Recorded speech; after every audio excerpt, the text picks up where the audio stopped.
Alright, so it's been a little bit since we had a trade that had notable value in the NBA. So Woj and then Sham shortly after reported that Cleveland, yes, the Cavs, a team that I had no idea was in the Lauri Markkanen sweepstakes, are signing him to a 4-year, $67 million deal in which the final year, because it's about $16 million a year or a little bit above $16 million a year, I think is only like $6 million guaranteed. So it's really like a 3-year, fully guaranteed deal. And I did not expect Cleveland. I thought maybe there was a chance in Charlotte, maybe a reunion in Chicago, but not likely. Maybe Dallas was going to get involved. Sacramento, San Antonio. Did not think that Cleveland, a team that just spent their 3rd overall pick on Evan Mobley, that just spent 5 years, $100 million on Jared Allen, was going to trade for Lauri Markkanen, who you could say is not a better player right now than Larry Nance. In my opinion, Larry Nance Jr. is a better player. Yes, he's not as flashy of a scorer.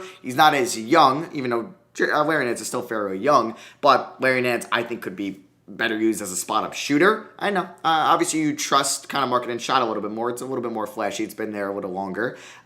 Nance's elite defense. Markkanen doesn't come with that. And his rim-rolling ability, which is amazing in the pick and roll. And now that Larry Nance is in Portland, Dame is going to love that. So the full details of this trade, I'm excited about it, is that the Cavs are getting Lauri Markkanen on a 4-year, $67 million contract. The Chicago Bulls are going to get Derrick Jones Jr. and a lottery-protected first-round pick in 2022. So if the Portland Trailblazers make the playoffs in 2022, which is next year, the Bulls get, 2022 is next year, damn. The Bulls get their first round pick. If they don't make the playoffs, then I believe it will probably convey into multiple seconds, as well as the Cavs are going to be sending a 2023 second round pick to Denver. And I already mentioned that Derrick Jones Jr. is going to Chicago and Larry Nance is going to Portland. So let's break this down a little bit. I already talked about Cleveland, so we can kind of just stay on the Cleveland topic right now. I don't know. It's a head scratcher. Obviously, they still have Kevin Love, who I believe has like 2 years, $60 million around there, $30 million annually left on his deal. Most likely a buyout is coming middle of the year. We'll see how much Kevin Love is willing to give back. We'll see if they fine him. We'll see if the NBA fines him. We'll see if he just plays. Maybe he's gonna realize, like, all right, I've been kind of a dick. let me kind of try to mentor these young guys like Markkanen, Allen, and Mobley. Now I'm a little nervous.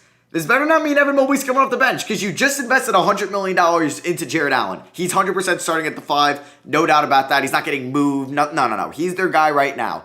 At the 4, we all thought it was going to be Evan Mobley. I still think Evan Mobley is going to start, and they're going to run Lauri Markkanen off the bench, and they could still stagger their minutes and have, like, Allen, maybe an Allen Mobley start the game. Allen goes out, Mobley moves to the 5, Markkanen comes in, and then maybe Mobley comes out, and then Allen comes in, and then they can put Markkanen out. Mobley comes in, and then they can slide Mobley, because Mobley can play the 4 or the 5, which is nice. Markkanen really can't play, he can't defend 5s, and I would say Allen really can't run with 4s. So it's really Mobley is your versatile guy that could play the 4 and play the 5. So that's where I think is going to happen, or that's what I think is going to happen. And I don't mind this for Cleveland, because I think Lauri Markkanen might just be a better, like, kind of, like, risk to take. He fits their timeline a little bit more with Sexland, Allen, and Mobley, and he definitely still has potential. Maybe in Jamie Bickerstaff's system, he can perform very well after having a down year last year and really just not panning out with Billy Donovan there in Chicago, or just kind of the Fred Hoiberg area, or the Jim Boylan, I should say, wasn't great. So I think that's what's going to happen. And if they were going to get like a Kyle Anderson for Larry Nance, I'd probably prefer Lauri Markkanen for this team. So I don't mind it too much, honestly. But I think Larry Nance is a very underrated player in this league. And then we can go to Portland. Love this. I actually was like at first, I mean, you saw it in my Portland rebuild on my main channel if you saw that. I titled it, "What the F are the Blazers doing?" Because they lost in, 6 last year to Denver in round 1, who didn't even have their second best player in Jamal Murray. And all you did this offseason was sign Ben McLemore, Cody Zeller, and bring in Chauncey Billups as your head coach, who's had no previous experience as a head coach or even a coach. So a little bit questioning, I should say. I was just like, what are we doing? You didn't get better. You could say you got worse. So I like the Nance pickup. He's going to be huge for Damian Lillard. He's going to help them out defensively. This is actually really good, because now in your crunch time, you can maybe have Lillard, McCollum, and then some sort of 3 players out of these 4, Nurkic, Covington, Nance, and Norman Powell. And I would say because of shot creation and versatility, Powell and Covington should be out there. So then you can kind of roll some Larry Nance at the 5 because Yusuf Nurkic kind of took a step back last year. He was hurt. He's been hurt for the last 3 or so years on and off with injuries. He's really not what he was when he kind of got that new extension from Portland a while ago because he's going to be a free agent soon. But Nance, I think this is a great pickup. I think it's low risk if you don't make the playoffs. If you have a bad year, if Dame gets hurt or something like that and you don't make the playoffs, you get your first round pick. If you do, you lose pick 20 for Larry Nance. I think most teams would be willing to do that. As this, I feel like draft so far is very lottery driven, but when you get outside the lottery, like any draft, it kind of drops off a little bit. So they'd miss out on like one of those top fringe guys that will probably go in the late lottery. Like right now, we're predicting it might be like Nikola Jovic and Jaden Ivey and Caleb Houston.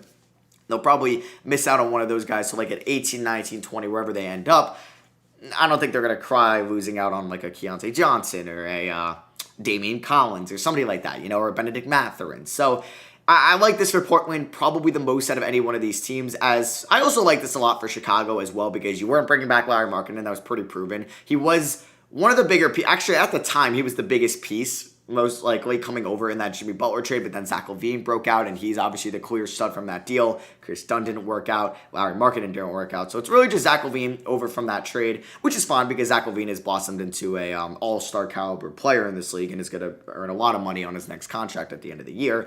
And you know what? You got a first-round pick. You're praying now Portland makes the playoffs because then you could have 2 first-round picks next year. Say Portland is the 8th seed. You end up with the 15th pick. That's pretty good for Lauri Markkanen. That is. But then you're hoping that they're not like the 14th pick and you missed out on it. Or they're maybe the 3 seed somehow and then they end up with like the 26th pick and it's like, it's not as good. But I know Bulls fans or the Bulls really want the Blazers to make the playoffs, and they got better with Larry Nance. So, hey, I think it works out for them because they get to keep their pick. So if I had to rank this in like kind of my favorite parts of it, I would say Portland getting Larry Nance is probably up there. Giving up a first, obviously it has its risk to it, but for this, lottery protected, not that risky. I would say Chicago getting a first for a player that they weren't bringing back is solid. And then Cleveland at 3, just kind of having maybe a lodge in there. But I don't mind it. I don't mind it at all. There's people that might hate it. I don't hate it. Like I said, they could stagger their minutes. Like I mentioned before, you start off with Mobley and Allen. Allen comes out maybe around the 6 or 7 minute mark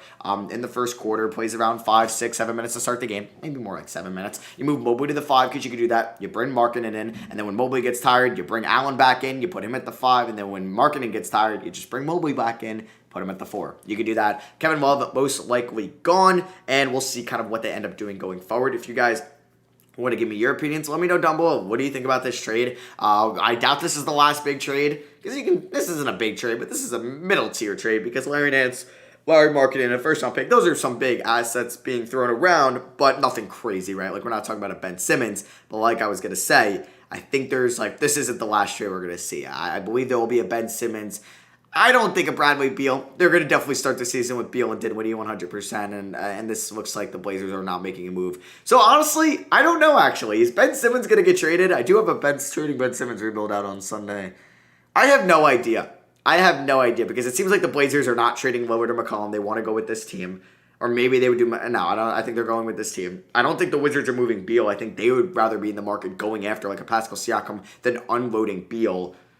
Man, I don't know. I really don't know if we see a Siakam or Simmons trade unless Golden State gets involved, unless Sacramento ups the ante, or maybe Indiana gets involved. I don't know. We'll have to see. So let me know down below what you guys think. Make sure you subscribe to the Just Ballin' newsletter in the description below. Like this was today's newsletter. I basically kind of talked about the BetMGM giveaway that's still going on the last day, the $1,000 BetMGM giveaway, and then I kind of talked about the league news, how Stephen A is looking for some new co-hosts, how Pascal Siakam's agent Todd Remisar said on a podcast he doesn't want to be traded, some of this kind of minor signings, Anthony Bennett going to play in Israel with Thon Maker, Brent Forms thought about going back to the Bucks, and then I added this thing that you guys maybe wanted to see on Twitter, or some guys suggested, a mock trade. So this mock trade was Jeremy Lamb, Miles Turner, Oshae Brissett, and 2 first-round picks. Both have their own protections. For Pascal Siakam, I talk about it a little bit there. And then recent polls that you guys voted on, Coach of the Year, who will have the most wins this season out of these 3 teams. And then I throw in kind of for now the WNBA scores. I did it with the Summer League, and I'll obviously be doing it when the season starts up. And then I always throw a fun fact at the end as well. So make sure you check that out. Link to that is in the description below. I would really appreciate it. Let me know if you guys did enjoy by dropping a thumbs up. Love you guys, and I'll catch you on the next one. Peace.